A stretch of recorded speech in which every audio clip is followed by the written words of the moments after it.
Yo, what's going on, guys? Crispy Flakes here. Welcome to Extra Crispy. For today's video, we got the monthly mock draft by Hoops Reference, the 2020 NBA mock draft 4.0. So we're going to check this out, and, I think it's based off records, based off, where the selections are at.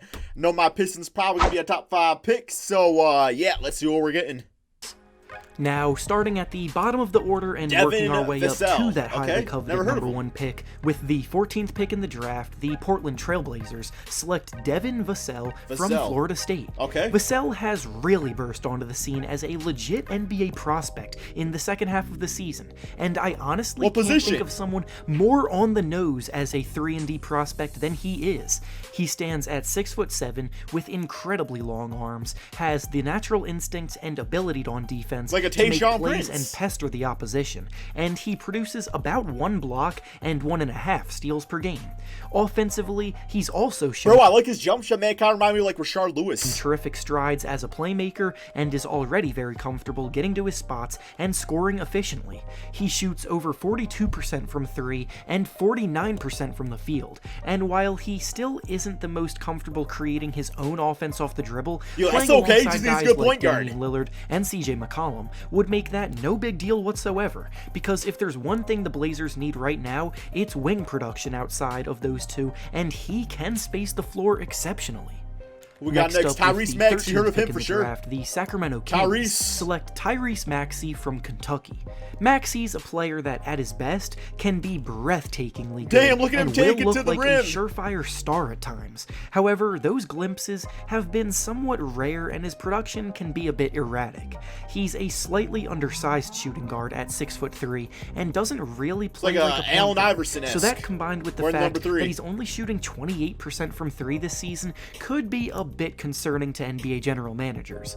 When you watch him play, you can easily tell that he's a natural talent that is confident in his shooting ability from anywhere on the floor. The consistency just hasn't been there so far this season, though. What solidifies his case as a lottery talent, though, is his defensive ability, because despite being slightly undersized, he is a beast on that end of the court. With the Kings possibly looking to ship Buddy Hield this summer, Maxey could be I thought he said ship Buddy Hield. Next up with RJ Hampton. Oh man, this dude was supposed to be a top 5. Pelicans select RJ Hampton from the NBL in New Zealand. Hampton had a strong showing overseas in the NBL, playing against grown men in a professional league, and that experience is definitely more valuable than what a lot of college athletes are receiving, which should give him an advantage when it comes to taking the leap to the NBA. Unfortunately, he suffered an injury a while ago that held him out for a good part of the season, so we haven't seen new footage of his play in quite some time. But from what we did see, it was promising. Hampton's a solid combo guard with an innate ability to score the basketball. He might not make an immediate impact out the gate in the NBA because he would benefit from get that guy in Detroit, man. But the Pelicans are still in a mode where the long view is most important, and down the line, Hampton's ceiling could be very high. Next up with the 11th pick in the draft, the San Antonio Spurs select Precious Achiuwa from Memphis. Achiuwa's a player that I've seen as fringe lottery talent throughout most of the season, but lately, he's really impressed me, and I could honestly see him thrive in a system like the Spurs, who are known for doing a very good job developing talent. He's by no means a finished product, but right now, he's a complete beast athletically, and dominates on the defensive end and on the glass. He's big and strong for a forward, with a high motor and excellent mobility and agility, and his defensive awareness and positioning make it incredibly tough for opponents to finish in the paint without getting swatted by him. Admittedly, his jumper still needs some work, and his decision-making at times can be questionable, but under the tutelage of Greg Popovich and the rest of the Spurs staff, I think he could be a highly productive two-way forward in the league. Bro, they gonna be running the damn 0-5 defense. With him and DeMar DeRozan out there, he's just going to freaking swarm the inside. Next up with the 10th pick in the draft, the Phoenix Suns select Killian Hayes from France. I like his first name. Hayes may be one of the youngest players in the draft class, still being only 18 years old, but he's made massive strides this season playing in Germany, and NBA scouts are taking notice. He's a tough and naturally creative lead guard that sees the floor well. Yo, speaking of Killians and beer, when I used to play in summer hoops. It was like a children's basketball program when I was younger, and my name's Craig, and everybody called me Keg. And it used to piss me off, man. I didn't even know what a keg was. Like, I thought they were making fun of my name, and now I finally know what a keg is. So that's why they call me that, I guess. And makes good decisions with the ball. And the best part of his improvements this season are that he's knocking down a higher percentage of his jumpers from the perimeter. Over in Europe, it's rare for teenagers to earn big roles on their teams, yet Hayes is doing just that, which speaks volumes to how good he's becoming so early on. The Suns have been searching for a partner for Devin Booker in the backcourt. Suns only a top 10 pick, though, and while not top 5? Rubio has done a solid job this year, he's definitely not the long-term solution to that problem. Hayes is someone that could be there for years to come and fits the team's needs perfectly. Bro, they got Elio Kobo. Next up, with the 9th pick in the draft, the Washington Wizards select He's cocky. He's number 23, thinks he's LeBron. Okoro's entire status. See, I don't draft guys. I don't draft players that are overly confident. Like, I don't mind you being confident, but you also gotta know that you got the ability to learn. The draft product is built around his defense, yeah, because as a freshman, he's already arguably the most impactful and naturally gifted defender in the country. On the wing, he's a big-time playmaker capable of shutting down teams' best players, and he has the body and frame of an NBA lockdown defender as well. He's also putting up 13 points per game on 50% shooting at Auburn, so his offensive game is no slouch either, but he's more than likely not destined to be a number 1 option at any point in his career. He's another guy who, in the 3-and-D role, could be a big-time contributor alongside top-tier playmaking talent, and it just so happens that the Wizards have 2 guys like that in Bradley Beal and, when he comes back from injury, John Wall. Next up, with the 8th pick in the draft, the Charlotte Hornets select Onyeka Okongwu from USC. Good pronunciation. Okongwu was a fast riser regarding his draft stock at the beginning of the season, and as time has gone on, that has only continued to be justified. He kind of looked like, what's its name? Who was Candace Parker's boyfriend? Dude who played the Sheldon Williams. He kind of looked like Sheldon Williams. As a center, he gives you a little bit of everything that you could want out of the position. That was his name, right? And in the modern NBA, where you need to be able to protect Sheldon. The paint and be versatile, he excels in both of those areas. He's a phenomenal athlete that, when given an opportunity near the rim, finishes with power. I shouldn't be picturing. I'm just picturing. I'm not gonna go there. Okay. Let me just say. It's just funny imagining, like, a little funky time, and you guys and your girl guys say the name Sheldon. Has terrific touch around the rim and some solid post moves to create for himself. Let's watch the video. Defensively, he's averaging almost 3 blocks per game, and his instincts as a rim protector are top-notch. He is slightly undersized for a center, but his versatility and athleticism more than make up for it. Next up, with the 7th pick in the draft, the Chicago Bulls select Tyrese Haliburton from Iowa State. Throw it down, man. Unfortunately, we won't be seeing any more of him this season because of a fractured wrist he suffered last month, which will hold him out for the rest of the season. That could drop him a little bit, right? He established himself as one of the top prospects in the class with his highly productive and efficient play. He averaged about 15 points, 6.5 assists, and 6 rebounds per game this year, while shooting 50% from the field and 42% from 3, and his feel for the game and ability to create for others are always on display when you watch him. He is more of a pass-first guy, and on a team that's invested in the growth of Kobe White, who plays more of an attacking, scoring style. Yo, that's a big boy! Those two could work very well in the backcourt together. Next up, with the 6th... you know what? I'm all for Obi Toppin. Yes, I'll be happy with this pickup, man. I do think we get higher than the 6th pick, not gonna lie. We're that bad.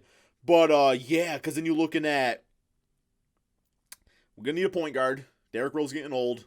He's not gonna be in Detroit much longer. But you're looking at Luke Kennard, Obi Toppin at the 3, Sekou Demboya, Christian Wood. We signed Damian Lillard. That's our starting 5. Pick in the draft, the Detroit Pistons select Obi Toppin from Dayton. I like Toppin is far and away the favorite to win this year's College Player of the Year award, and rightfully so, because his production combined with the fact that he's a one-man highlight reel has been incredibly fun to watch. Hell yes. As a power forward, he's a confident ball handler, an explosive athlete that throws down highlight dunks with both hands, has I want an array of post moves to create mismatches for defenses, and has range out to the three-point line to stretch the floor. The Pistons are entering a period where they'll be looking to go full rebuild mode, and despite their best player Blake Griffin playing Toppin's position, I have a strong feeling that they'll look to deal. Oh, so he is a power forward. Bitch ass ain't gonna take Sekou's spot. Yeah, Sekou is the future starter power forward unless one of those guys plays small forward. This summer. score. Toppin would be a great piece to start a rebuild with because he's so well-rounded.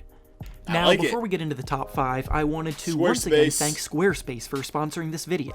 If you don't know who Squarespace is, value to this year's UNC team could not have been made any more clear than how they look when he plays versus when they played when he missed time due to injury.